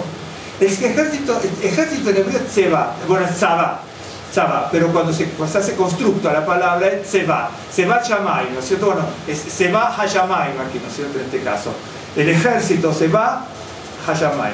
Vuelvo a decir, Sabá es ejército cuando se usa de una manera, pero cuando se construye ejército de tal cosa ya no es Sabá, sino Tseva Hayamay. Ok, entonces, y todo el ejército de los cielos seas impulsado y te inclines a él y le sirvas, porque Adonai tu Dios los ha concedido a todos los pueblos debajo de los cielos, pero a vosotros Adonai os amó y os ha sacado del horno de hierro de Egipto, para que seáis el pueblo de su heredad como en este día. Es decir, si el ejército de los cielos, imágenes, es lo que ellos lo quieran adorar los paganos, que lo adoren, pero tú has salido del horno de hierro de Egipto como pueblo escogido, por lo tanto no tienes que hacerlo. Bueno, y esto del ejército de los cielos lo va a encontrar en varios pasajes de la Biblia, que el pueblo de Israel seguía. ¿Sabe cuántas cosas? A veces como gente cristiana, católicas o judías también, o judíos mesiánicos, seguimos cometiendo errores, porque, ¿no es cierto? A veces de repente decimos, bueno, en tal canción nos paramos, en tal canción nos sentamos, en tal canción nos inclinamos, en tal canción cerramos los ojos. Bueno, todo lo queremos hacer fenómenos, ¿sí? Pero cuando salen estas cosas no tenemos la menor idea de lo que dice la Escritura. Y pasó a sus hijos por fuego en el valle de Ginón. Esto lo encuentra en el abuelo, por ejemplo, en el abuelo de este señor Manasés, que era el padre de Ezequías, Ahaz, en el capítulo 28 de Segunda de Crónicas. ¿Sí? Ahí también él hace pasar a sus hijos por fuego. ¿Sí? Bien. Yo no sé qué quiere haber hecho Ezequías, ¿no es cierto?, cuando a uno de sus hermanos lo pasa por fuego. Y observaba los tiempos, miraba en agüeros, era dado a las adivinaciones, consultaba a adivinos y encantadores, se excedió en hacer lo malo ante los ojos de Adonai hasta encender su ira. Además de esto puso una imagen fundida que hizo en la casa de Dios, de la cual había dicho Dios a David y a Salomón su hijo: en esta casa y en Jerusalén, la cual yo elegí sobre todas las tribus de Israel, pondré mi nombre para siempre. Eso es lo que está en 2 Reyes capítulo 21, y después lo que leímos en el pacto de Salomón con el Señor, donde aparecían las 14 veces el nombre, no, el 14 veces la palabra nombre, Shem. Y nunca más quitaré el pie de Israel de la tierra que yo entregué a vuestros padres, a condición de que guarden y hagan todas las cosas que yo les he mandado. Por eso le decía que la tierra es de Dios, se la rentó a Israel bajo la renta de la obediencia. Bien. Para que orden toda la ley, los estatutos y preceptos por medio de Moisés. Manasés, o Menashe, significa olvidado, el uno que fue olvidado, pues hizo extraviarse a Judá y a los moradores de Jerusalén para hacer más mal que las naciones que Adonai destruyó delante de los hijos de Israel. En la otra se acuerda que nombraba a los amorreos, aquí no. Si usted lo lee bien, aún en español lo coteja, va a ver cómo hay intercalados, ¿no es cierto? Bien, bien. Y habló Adonai a Manasés y a su pueblo, mas ellos no escucharon. Es decir, ¿no es cierto? Adonai habló de muchas maneras y seguramente ha oído en su corazón, pero también a través de los profetas, como decía anteriormente. Pero ellos no escucharon. Vieron los milagros, pero no escucharon. Por lo cual, ¿por qué digo vieron los milagros? Porque su papá, de él, de Manasés, se le prolongó 15 años por milagro. Y no solamente eso, ¿no? Cuando invadieron, ¿no es cierto? Y el profeta clama con Isaías, ¿no es cierto? Isaías dice, ¿quién es este que viene a perturbar al Dios de Israel? ¿No es cierto? Claro. Por lo cual Adonai trajo contra ellos los generales del ejército del rey de los asirios, los cuales aprisionaron con grillos a Manasés y atado con cadenas lo llevaron a Babilonia. De hecho, que esto se lo habían predicho a Ezequías, este tipo de cosas. Mas luego que fue puesto en angustia, oró, ¿cierto?, a Adonai su Dios, humillado grandemente en la presencia de Dios, que esto no está en el otro pasaje. Esto es el intercalado que pone el actor de Crónicas. ¿Por qué? Acá, bueno, la palabra, esta oró, no es la palabra como nosotros la conocemos, tefilá. Esta palabra es distinta, es distinta. Es bien interesante esta palabra también. Es esta palabra, gilá. Esta es así, gilá. Así está en la escritura. El verbo, bueno, el verbo en definitiva es igual. Porque él oró, la tercera persona masculina singular del pasado. Ok, es la misma palabra. Así como está esta palabra, también es la raíz del verbo. Aún cuando está construido, es la raíz verbal, en definitiva. En definitiva, es la raíz verbal. Esta palabra, gilá, significa, bueno, yo lo puedo traducir como oró, imploró, buscó. Pero lo podría traducir para que uno entienda.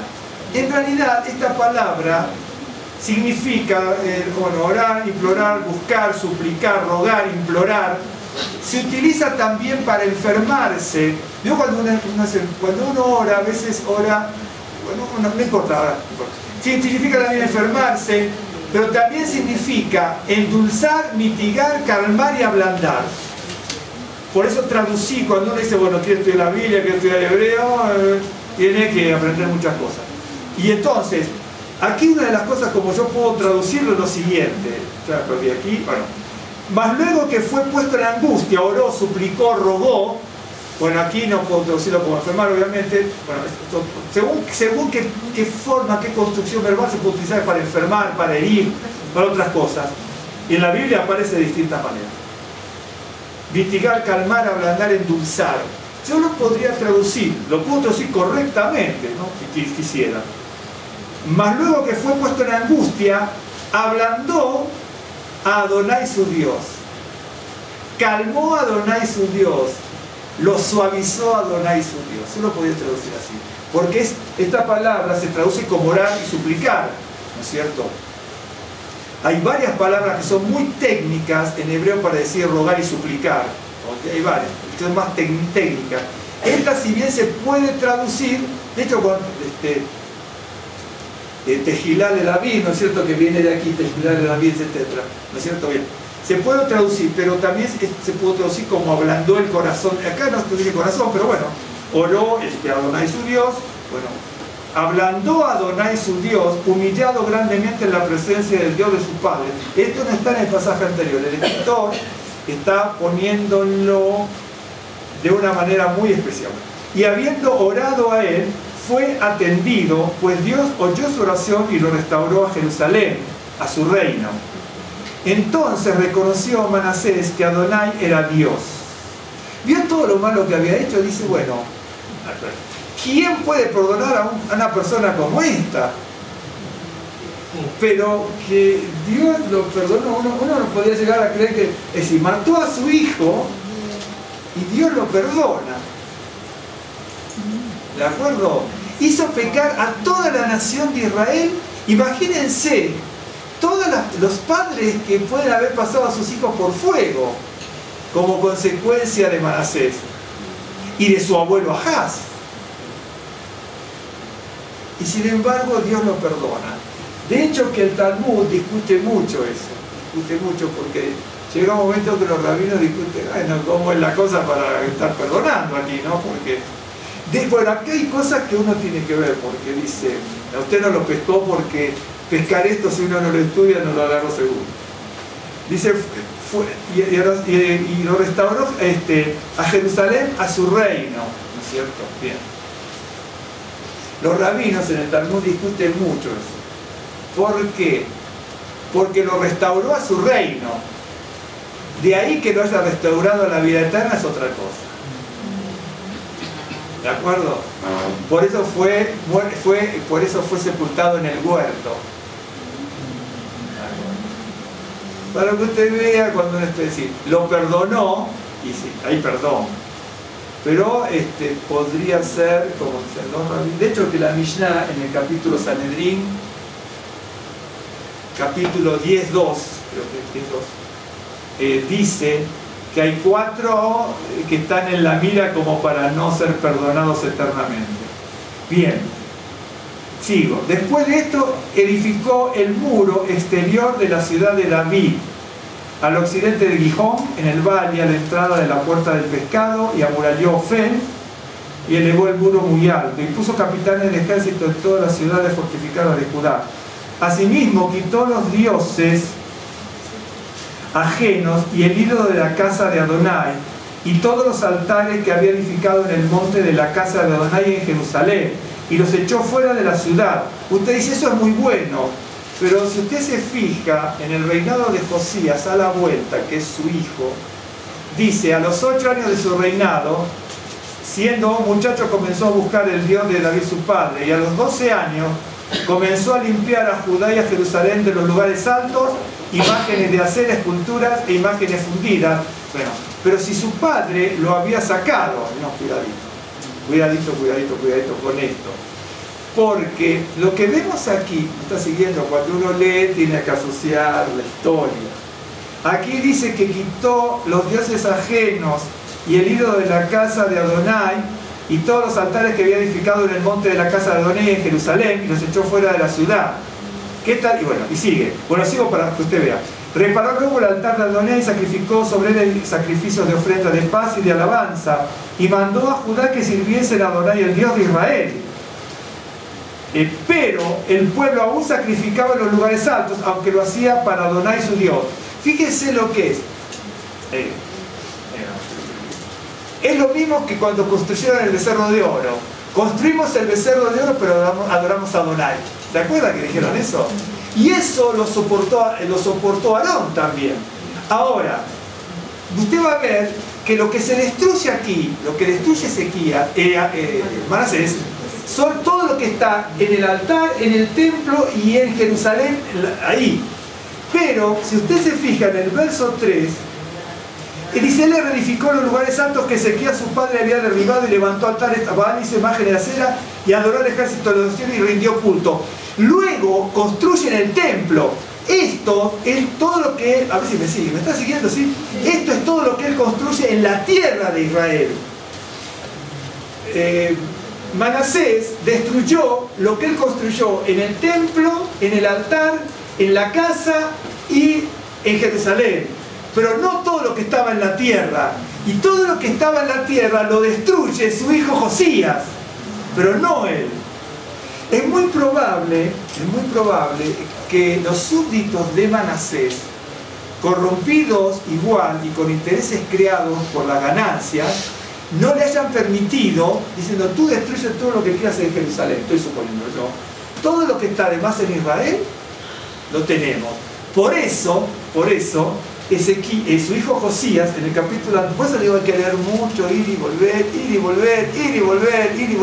hasta que le entra en la cabeza. Hasta que le entra en la cabeza. Josías es el que destruye, no lo que estaba en Jerusalén ni en el templo, ni en la casa del Señor, sino lo que está en toda la tierra. ¿De acuerdo? Para que vea, no le alcanzó, por más que quiso hacer el bien a Manasés, una vez. Es como eso que, ¿se acuerda usted, no? Que un hombre va muy consternado a ver a su rabino y le dice: mire, rabino, yo le pido disculpas porque hace mucho tiempo que yo vengo hablando mal de usted, ¿no es cierto? Y él dice: no, yo te perdono, dice, pero ahora como símbolo toma una almohada y tira las plumas al aire, ¿no? Y después viene y la recoge y dice: no las pude recoger, dice, porque se fueron todas. Dice: así también se fueron todos los chismes. Dice: yo te perdono, pero es irremediable lo que hiciste. ¿Entiendes? Es irremediable. Hay cosas que no nos damos cuenta nosotros. Hay cosas que son irreversibles. Hay cosas que son irremediables. Sí hay un perdón, pero hay cosas que son irreversibles y son irremediables. Dice: engañoso es el corazón del hombre, más perverso que todas las cosas. Si usted conociera lo que significa engañoso y perverso, y supiese lo que en la Biblia significa, lo que significa el asiento del corazón, ¿no es cierto? Eso está en Jeremías, lo que acabo de leer, el verso de Jeremías 17. ¿No es cierto? Bien, entonces, si usted supiese, bueno, lo que es engañoso y lo que es perverso, ahí uno se va a dar cuenta de que el corazón, porque ahí no dice, es incurable. Incurable es el corazón del hombre. Y perverso, el perverso es torcido, totalmente torcido, ¿no es cierto?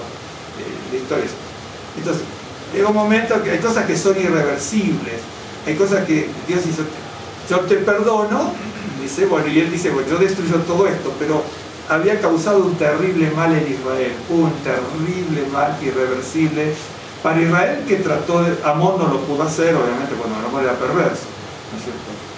Es bien interesante Amón, porque si ustedes fijan, Amón, que era perverso, el nombre Amón significa verdadero,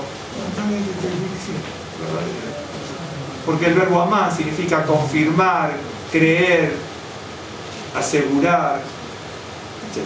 Bueno, dice, sigo: pero aún el pueblo aún sacrificaba en los lugares altos, aunque lo hacía para Adonai su Dios. ¿Vio? Con esto vamos a terminar. Llega un momento que Ezequías fue muy interesante, porque cuando invade Sennacherib es muy distinto, obviamente, con la ortodoxia que tenía Ezequías. Su hijo era terrible. Por ejemplo, en el capítulo 32, segunda de Crónicas, llega un momento, no se le consulta a Isaías, y le dice: esforzaos a su gente, no, esforzaos y animaos. El 32:7. No temáis ni tengáis miedo del rey de Asiria, ni de toda la multitud que con él viene, porque más hay con nosotros que con él. Con él está el brazo de carne, más con nosotros está Adonai nuestro Dios para ayudarnos y pelear nuestras batallas. Y el pueblo tuvo confianza en las palabras de Ezequías, rey de Judá, ¿no es cierto? Bien, Ezequías era un rey que le decía a la gente: fortalezcamos las manos en el Dios Todopoderoso. Y su hijo, adoremos al Dios pagano. Por eso, cuando usted quiere estudiar la historia de Israel, ¿no es cierto?, bíblicamente, extrabíblicamente también, hay cosas interesantísimas extrabíblicamente, ¿no? Porque nosotros tenemos un segmento en la historia, pero hay una parte histórica que, si bien no es palabra de Dios, es historia de Israel. Vamos a poner un caso. Ustedes aquí, como yo, usted también conozco la historia de México, ¿eh? No piense que son 19 años que tuve de Valdeaquillo, ¿no? Claro, sí, yo he estudiado bastante la historia de México, no como ustedes, obviamente no, pero claro, seguro que no. Pero nosotros estudiamos la historia de México, por ejemplo,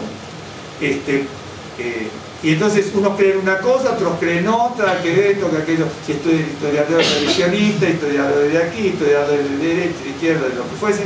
Entonces cada uno estudia la historia. Entonces algunos, yo me acuerdo, yo estudiaba para contador, ¿no? Entonces tenía que dar en un momento la menor, yo nunca, tenía 21 años, entonces tenía que dar historia nacional y popular. Entonces se pedía un libro que era de José María de Rosa, y yo tenía uno de Leonardo Paso. Bueno, a mí el de José María de Rosa, que era lo que la cátedra decía, me gustan algunas cosas, otras no me gustaron, y estudié más por Leonardo Paso. Entonces me manda un examen formidable.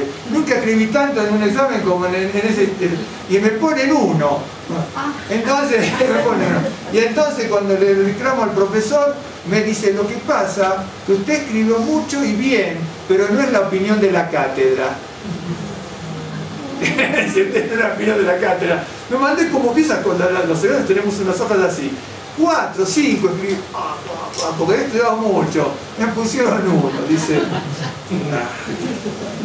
He pasado algunas cosas extrañas en mi vida, y desaprobé, después la di, obviamente la dije. Ahora voy a estudiar con el libro que me dice el profesor, dije nada más. Y le puse, aunque no creía, le puse todo, digo, de ahí aprobé, saqué 7, 8, sí, le puse todo lo que el profesor quería. Claro, porque yo no estaba de acuerdo cómo revisionaron la historia. Así es la historia. Les voy a mostrar algo para que usted vea.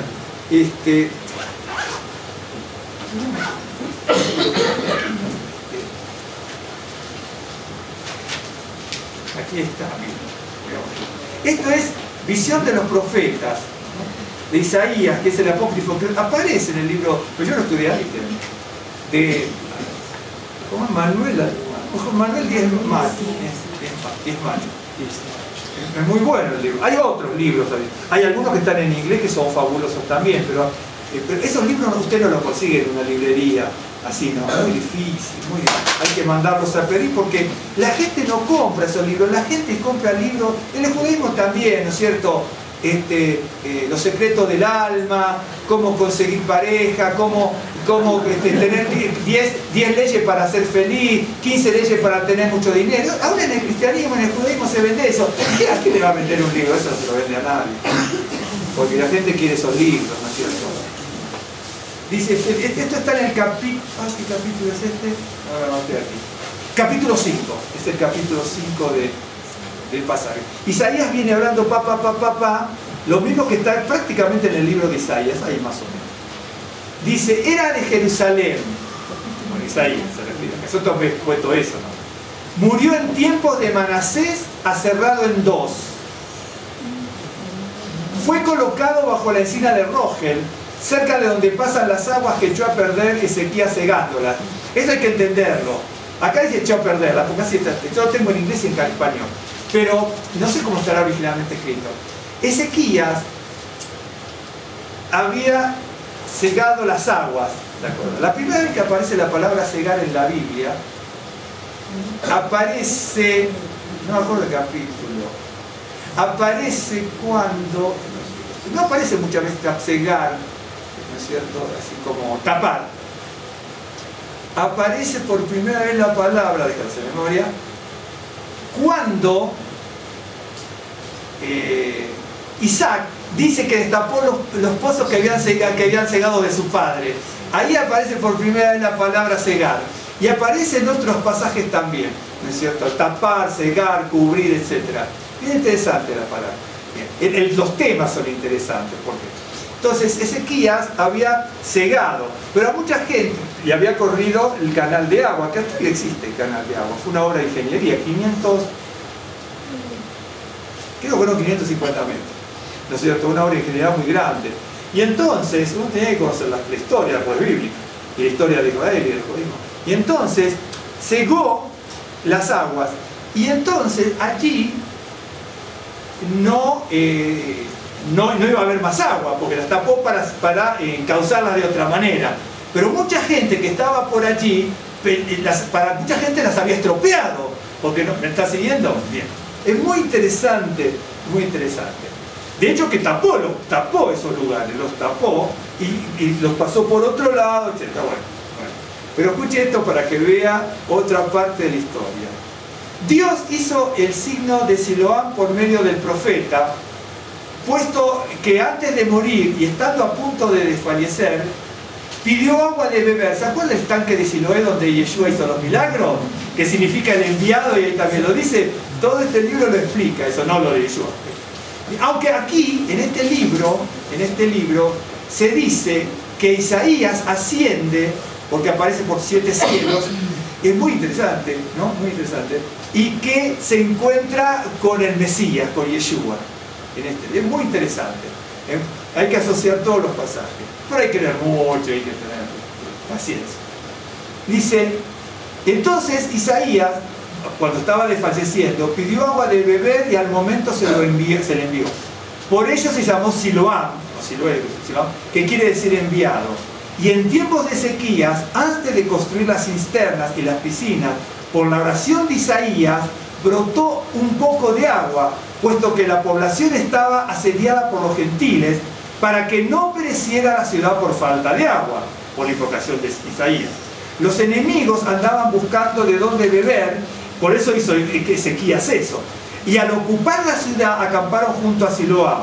Cuando se acercaban los judíos salía agua, pero si se acercaban los gentiles no salía. Por eso brota de forma imprevista hasta el día de hoy, para que se manifieste el misterio. Por haber ocurrido esto, gracias a Isaías, lo enterró el pueblo como recordatorio cerca de allí, con todo cuidado y honor, para que por medio de su súplica disfrutasen igualmente del agua, incluso después de su muerte, ya que habían recibido una profecía sobre él. Su tumba está cerca de la tumba de los reyes, ¿no es cierto?, detrás de la tumba de los sacerdotes en dirección al sur, pues Salomón construyó y así se cuenta esto. Está siguiendo eso para que vean. Ahora, les voy a mostrar algo nada más. Los analistas bíblicos, acá está, está en Sanedrín capítulo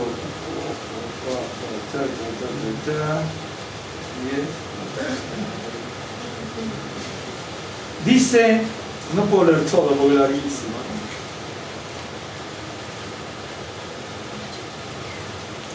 3 reyes y 4 personas comunes no tendrán parte en el mundo futuro: Jeroboam, Ahab, Manasés, ¿no es cierto? Y después, bueno, sigue por aquí. Balaam, Doeg, Ahitofel y Gerasí. ¿Se acuerda Doeg quién fue? Doeg fue el mercenario que mató a los sacerdotes cuando ningún hebreo quería matar a los sacerdotes por orden de Saúl, ¿no es cierto? Esto habrá que ver. Por eso yo tomé ese pasaje de que Dios no había dado corazón entendido. La próxima, si tengo tiempo, les voy a hablar eso del corazón, porque es muy interesante, ¿no es cierto? Porque en el corazón está el asiento del gozo, de esto, de aquello, de lo otro. Está en el corazón el amor, la pasibilidad. Incluso dice, y tal rey tuvo corazón para enfrentar, es decir, la palabra corazón, que es la palabra lev, en ese caso hay que traducirla como valor. Tuvo valor. Muchas veces la palabra corazón significa valor, ¿no es cierto? Entonces, dice, el Señor no le dio corazón entendido, pero también el corazón es el asiento de muchísimas emociones en la Biblia. Yo tengo anotado muchísimas situaciones, pero tengo todo anotado en mi casa desde décadas. Entonces tengo muchísimos, docenas y docenas de pasajes del corazón. ¿Y qué es lo que dice del corazón? ¿No es cierto? Y entonces el corazón es el asiento de muchas emociones, de todas las asientos de las emociones, ¿no es cierto? Y también, por ejemplo, entre otras cosas, del valor. Y Dios no le dio el corazón entendido, es decir, que el pueblo por su dureza carecía de todos sentimientos, ¿no es cierto?, para con el Señor y además, y para con los seres humanos, y además carecía del valor suficiente, porque dice, y el rey, ¿no es cierto?, tuvo corazón para seguir el camino del Señor, ¿no es cierto?, es decir, tuvo valor para seguir el camino del Señor, ¿no es cierto?, cobró fuerzas para seguir. Por eso en la Biblia, cuando usted lo tenemos traducido y todo, no siempre lo que tenemos en español es realmente lo que dice en hebreo. Por eso, bueno, vamos a hacer la verajot, pero por eso, cuando uno lee eso, uno se da cuenta que pudo haber pasado con los reyes. A la salida de Egipto, después de 40 años, el pueblo seguía sin entendimiento. Pasado 500 años, más 600, 700 años, el pueblo de Israel seguía sin entendimiento. Pasaron cualquier cantidad de reyes. Aún lo que hacían bien tenían sus graves errores. quiera Dios que tengamos un corazón abierto nosotros para el Señor. ¿Sí? Vamos a hacer las verajot. ¿Sí? Recuerden, eso me olvidaba, recuerden que el próximo Shabbat no tenemos reunión aquí, ¿sí? Nuestros hogares, sobre nuestra familia, sobre nuestra congregación. Rogamos, Señor, en esta hora, por tu misericordia, que visites nuestras vidas con benevolencia. Y así como hemos orado, Señor, haya sanidad, bendición, cuidado y protección y prosperidad en el hogar de todos y de cada uno. Guárdales y guárdanos de todo mal y peligro, de día y de noche. Damos la gloria y la alabanza a ti, como Rey de Reyes y Señor de Señores, el Santo de Israel, Adonai Sebaot, que pelea nuestras batallas. Bendito y alabado sea tu nombre. Gracias te damos, Dios eterno, también por las ofrendas. Bendice las ofrendas y bendice la prosperidad en el hogar de todos y de cada uno con tus grandes misericordias. Que no falte en nuestros hogares, Señor, el trigo, el mosto y el aceite celestial. Llena nuestras manos, Señor, de la abundancia de tus riquezas. Llena nuestras cestas y nuestras artesas de tus riquezas en gloria. Te damos gracias en el nombre de nuestro Mesías y Salvador, Yeshua. Amén. Shabbat Shalom.